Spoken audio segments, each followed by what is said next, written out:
Trump just slapped tariffs on Canada and Mexico, and with all the anti-Musk protests popping up across cities, there's this one comment that's gone totally viral. It claims that while Trump is hiking tariffs, they're actually doing what Biden couldn't in 4 years, bringing down those interest rates. The thinking is that stocks could shoot through the roof and breathe new life into real estate. Everyone's basically arguing about the same thing. Exactly how are Trump and Musk planning to push these interest rates down? Let's walk and talk through Newport Beach and check out some of these insane houses. When big shots like Trump or Musk make moves, they've always got their own reasons behind the scenes. Trump's whole empire started in real estate. After he won, it was like watching a parade of private jets heading to Florida.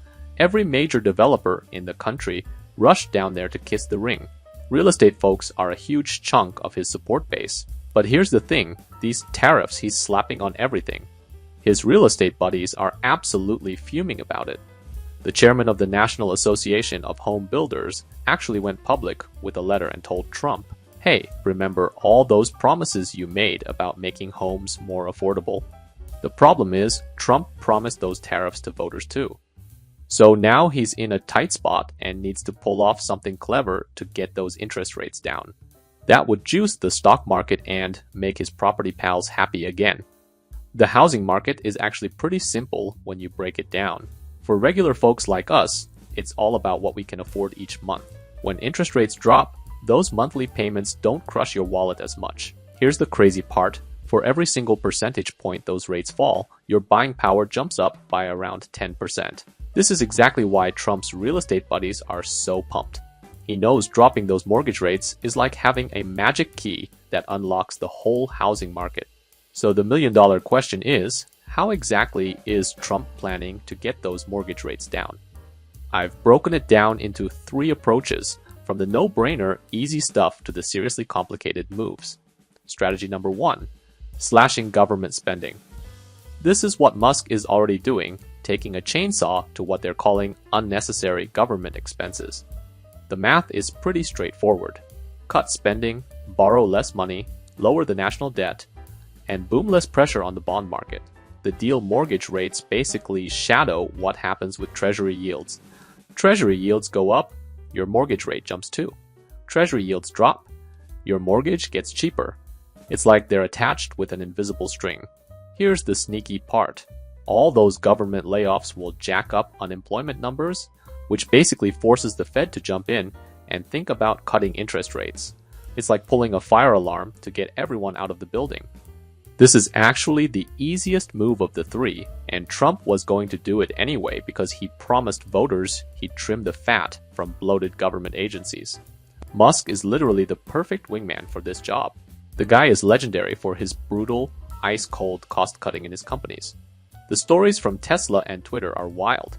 But even though this seems like a slam dunk, it's not all smooth sailing.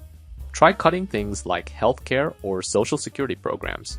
These make up massive chunks of federal and state budgets, and people go absolutely ballistic when you touch them. Option number 2 is pretty wild. Trump could just use his presidential powers to loosen up all those mortgage rules. Let people with crappy credit scores grab better interest rates. But wait. Doesn't this sound super familiar? This is basically exactly what caused that absolute nightmare in 2008 with the subprime mortgage crisis. Banks were handing out loans like candy to people who had no business getting them. Basically, we'd be rolling back all those financial guardrails to pre-2008 levels. Talk about playing with fire. Sure, this approach would show results crazy fast, but holy cow, the risk is off the charts. Let's be real here, the wealth gap in America has been exploding. Regular people today are way more financially fragile than they were before 2008. Can the average American family really survive another financial hurricane like that? The risk is so massive that even guys with deep pockets like Trump and Musk might not be able to stop the train wreck if this whole thing implodes. We're talking economy-destroying levels of meltdown here. Option 3 is the nuclear option, going after the Federal Reserve itself. Trump's been itching to do this, but even he might not have the guts to pull the trigger yet. We're talking about straight up messing with Fed policy to force those interest rates down. So what happens if Powell, the current Fed chair, pushes back? Trump could just stack the deck with his own yes men to run the Fed, or at least get them onto the board of governors. Then he's basically got his hand on the controls. But here's the thing, this move is way more complicated because the Fed is supposed to be independent. That's actually protected by law. Almost no presidents have had the nerve to mess with this setup. Even back in the 80s when inflation was absolutely out of control, Reagan didn't dare shake up the Fed personnel. This would be what Wall Street calls a black swan event, something so unexpected it breaks all the normal patterns. Markets typically follow predictable cycles for rate changes, but if Trump just forces rates down by swapping out the decision makers, the market could freak out big time. In the investment world, these unpredictable black swan moments and random policy shifts create total chaos that nobody, not even the experts, can see coming. So let's say they actually pull this off and get those rates down. On one hand, yeah, more people can suddenly afford homes because their monthly payments won't be such a nightmare. But here's the thing, when everyone jumps back into the market at once, guess what happens? Prices shoot up again. It's like you can't win either way. Classic double-edged sword situation. So what the heck are you supposed to do if you're trying to buy a house in this mess? For example, someone asking about buying a house this year. If Trump actually drops those interest rates, should I just wait to catch the absolute bottom of the market? Okay, time for some tough love. The brutal reality that nobody wants to hear is this. Almost everyone who tries to time the market perfectly gets burned. History shows this over and over again. Finding that perfect bottom, that magical moment when houses are at their absolute cheapest, it's basically like trying to catch a falling knife while blindfolded. What people call catching the bottom is mostly just dumb luck. Alright, here's where most people get it totally wrong about buying homes. Everyone's obsessed with the sticker price and trying to time the market perfectly. Oh, I need to buy at the absolute bottom. That's not how you should think about this at all. What you really need to focus on is affordability. Can you handle that monthly payment without eating ramen for dinner every night? Check this out. When interest rates drop by just 1 percentage point, your buying power shoots up by about 10%. That's the game changer. Long-term affordability is what matters, especially when interest rates are all over the place and nobody knows what's coming next. So here's my real-world advice. If you find a house you're absolutely in love with and you genuinely need to move now, as long as you can manage those monthly payments, you're good. And hey, when rates eventually drop, you can always refinance. Of course, in today's market, finding a house you really love isn't easy. Just like the issue this viewer is dealing with. I found this house I'm absolutely in love with. It's been sitting on the market for 2 months, but the seller won't budge on the price. How do I convince them to sell to me? Here's a pro tip, hit them with some cold, hard facts. Sellers often get stuck on this magic number in their head, and I totally get it. We all want to cash out big time on our homes. But here's the thing, they're living in a fantasy world that has nothing to do with what's actually happening in the market. You need to drop some knowledge on them that's super easy to understand. Like, hey, have you seen the inventory levels in Texas and Florida lately? They're way higher than the national average. Translation: a ton more houses are about to flood the market competing with theirs. And here's the killer argument. The longer their house sits there collecting dust on Zillow, the more people start thinking, what's wrong with this place? Why has nobody bought it? That stigma actually tanks their future selling price because potential buyers will be like, so, why did everyone else pass on this house? What am I missing here? That's psychological warfare that actually works because it's true. Use it to your advantage and you might just score your dream home at a price that doesn't make you cry. Let's check out another question about house hunting. I'm freaking out that sellers are hiding all kinds of nasty problems with these houses. This is exactly why I'm about to drop another home buying hack on you guys. When you're doing those inspections, make a list of everything that's not perfect, as long as it's not a deal-breaker structural issue, and use it to negotiate the heck out of that price. Check this out.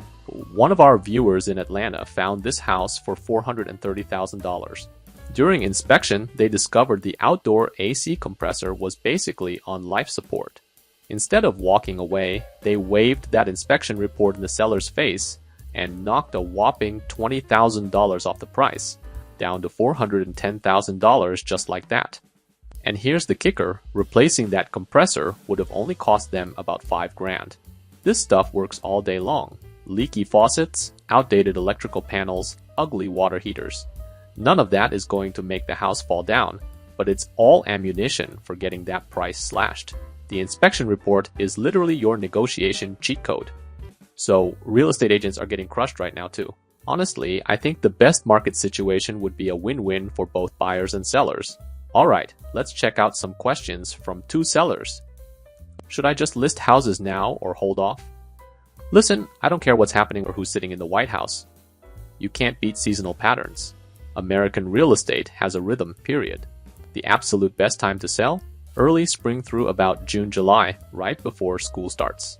Because parents are frantically house hunting to get their kids into good school districts before the year kicks off. But if you're on the buying side, wait for off-season when everyone else disappears. After school starts, you've got way less competition, and you can go hard on negotiations because sellers are getting desperate in the slow season. Another seller asked a more specific question. My house is old and outdated. Should I do a full remodel before selling? Here's my take. Smart renovations? Yes, going renovation crazy. So many people blow their budget on over-renovating, and the new owners just rip it all out anyway because it's not their style. Stick with neutral colors that don't scream at you. Most buyers can imagine their own stuff in a neutral space, but walk into a room with bright red or purple walls. Buyers are like, nope, and they're out the door in 30 seconds. For floors, you don't need to replace everything. That's just throwing money away. But if Fluffy had some accidents on the carpet that deep cleaning can't fix, replace those sections immediately. It's a small investment that pays off huge. Nobody, and I mean nobody, wants to live with someone else's pet stains.